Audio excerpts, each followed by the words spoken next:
A gifted intellectual attracted to humanism, John Calvin could have enjoyed a brilliant career in government or the church. Instead, experiencing a crisis of faith, like Luther, he sought salvation through intense theological study.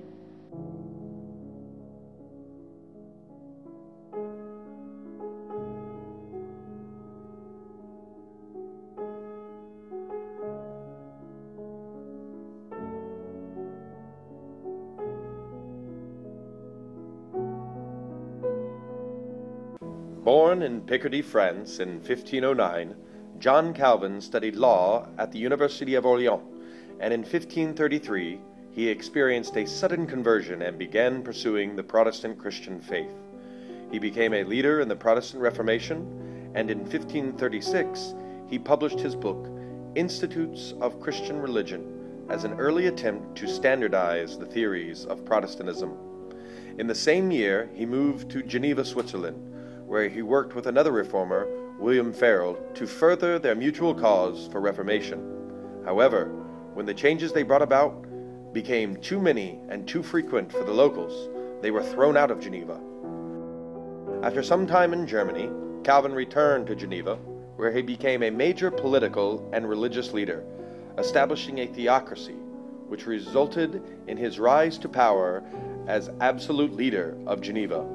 In the first 5 years of his rule, 58 people were executed and 76 were exiled for their religious beliefs. Calvin's philosophy on salvation can be described by the 5 points of Calvinism. The first of these points, total depravity, or original sin, is the belief that man is innately and completely sinful as a result of the fall of man. The Calvinist asks the question, in light of the scriptures that declare man's true nature as being utterly lost and incapable, how is it possible for anyone to choose or desire God? The answer is, he cannot. Therefore, God must predestine. This belief can be derived from Romans 3:10 through 12, which states, there is none righteous, no, not one. There is none who understands. There is none who seeks after God. They have all turned aside. They have together become unprofitable. There is none who does good, no, not one. The second point of Calvinism is unconditional election, consisting of the belief God has chosen a few for salvation, also known as his elect. God does not look to a man's merit or future choices in deciding whether or not he will be saved. Romans 9:15 and 21 says, for God says to Moses, I will have mercy on whom I will have mercy, and I will have compassion on whomever I will have compassion. Does not the potter have the power over the clay, from the same lump to make one vessel for honor and another for dishonor? This supports the belief that God chooses who will be saved through Christ and who will not. Calvin's belief about Christ's sacrifice, limited or particular atonement, is the belief that Jesus' sacrifice on the cross is adequate for all mankind, but is only effectual for God's elect. The Bible states Jesus died for many, not all, in Matthew 26:28, saying, for this is my blood of the new covenant, which is shed for many for the remission of sins. Matthew 25:31 through 46 discusses the separation of the sheep, which are invited into heaven, and the goats, which suffer eternal punishment in hell. In John 10:11 and 15, Jesus says, I am the good shepherd. The good shepherd gives his life for the sheep. As the Father knows me, even so I know the Father, and I lay down my life for the sheep. Jesus says he dies for the sheep, not the goats. Calvin also held to the doctrine of irresistible grace, in which God extends 2 types of calls to mankind, an external and an internal call.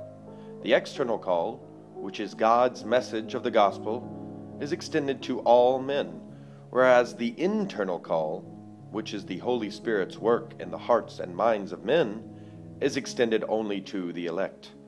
John 1:12 says God gives the right to become a child of God to those who receive him, and Philippians 2:13 says it is God's work in a man that enables him to do God's bidding.